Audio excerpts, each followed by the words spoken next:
Seu pet tem otite com frequência?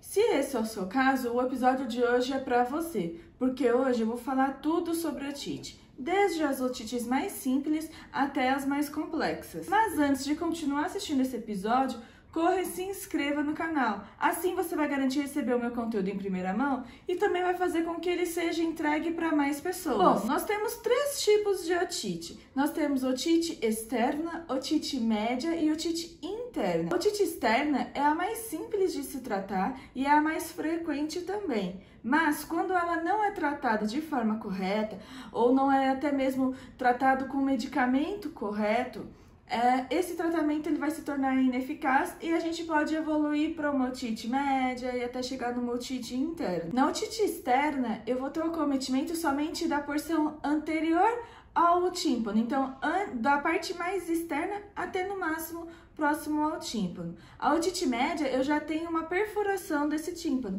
então ela já é uma otite mais complexa e de um tratamento um pouco mais difícil. Já quando chega a acometer o ouvido interno, então numa otite interna, eu tenho uma otite mais grave, com um tratamento mais complicado, mas que ainda assim há o que se fazer. Os sintomas são variados e vão depender de qual tipo de otite que você tem. Mas de uma forma geral, você vai observar uma vermelhidão, que muitas vezes é uma vermelhidão intensa.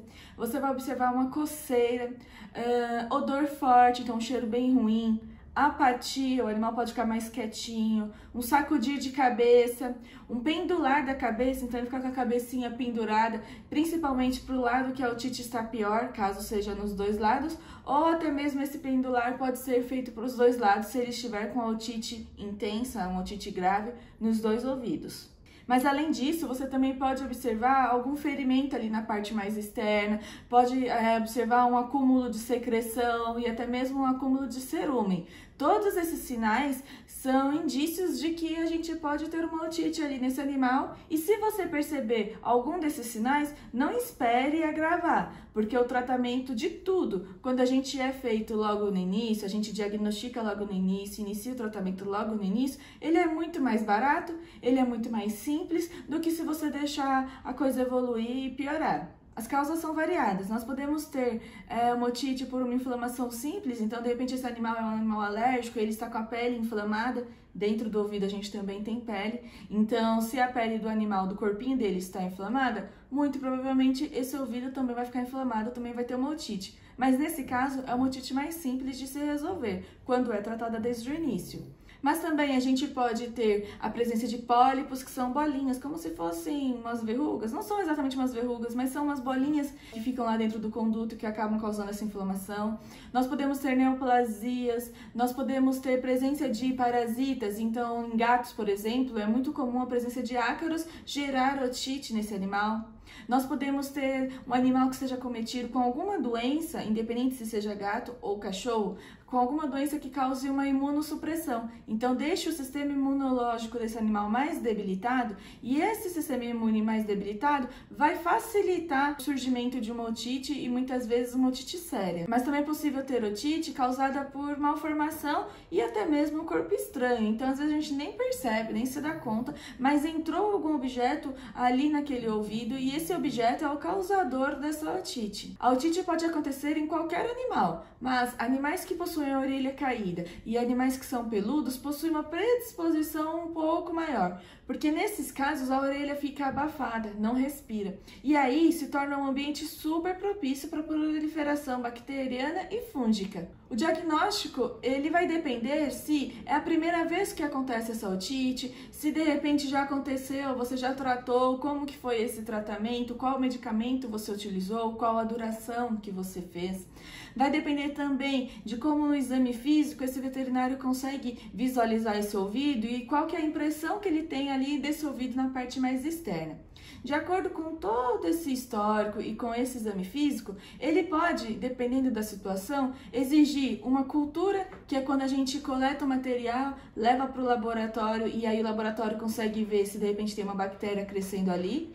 E se tiver bactéria, ele já me fala qual é a bactéria e qual antibiótico eu posso utilizar para matar aquela bactéria. Porque infelizmente é muito comum a gente ter resistência bacteriana aos antibióticos. Mas também pode ser necessário fazer uma lavagem ótica para a gente conseguir ver o que tem dentro desse ouvido.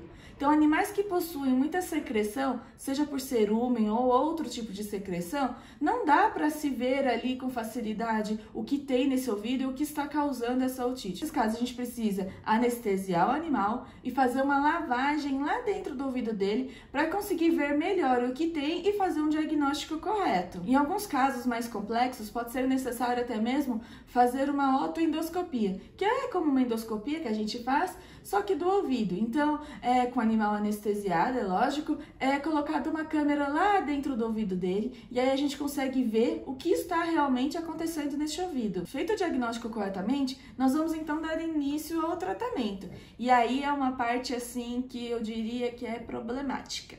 Por quê? Alguns animais, eles possuem uma otite mais simples, que nem precisam desses exames mais complexos. E aí, o veterinário prescreve o tratamento para o tutor e o tutor muitas vezes acaba não seguindo o tratamento até o fim, porque o animal melhora antes e aí acha que o tratamento não precisa ser continuado. Ou o próprio animal começa a dificultar muito ali a administração do medicamento e aí o tutor acaba não persistindo e deixando de tratar esse animal corretamente, achando que já foi tempo suficiente e que ele está bem. Aí é um grande perigo, porque você aumenta e muito a chance de ter uma otite recorrente daqui a algumas semanas ou alguns meses. E essa próxima otite, ela vai ser ainda pior. Porque sabe esse remédio que você acabou de dar, esse medicamento que o veterinário acabou de prescrever? Ele não vai mais fazer efeito. Você vai ter que entrar com um medicamento mais forte. E aí acontece a tão famosa resistência bacteriana. Nesses medicamentos para ouvido, na maioria deles, a gente vai ter dentro dos componentes o antibiótico.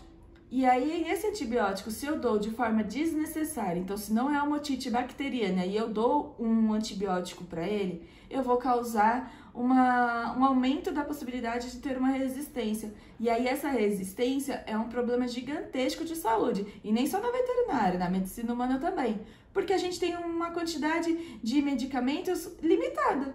Então, assim, você vai aumentando ali a potência do antibiótico para poder atingir essa bactéria, e aí chega um determinado ponto que não tem mais nenhum antibiótico que faça efeito no seu animal. E aí? Se ele realmente tem uma otite bacteriana, como que a gente vai resolver esse problema? Então é um problema muito sério.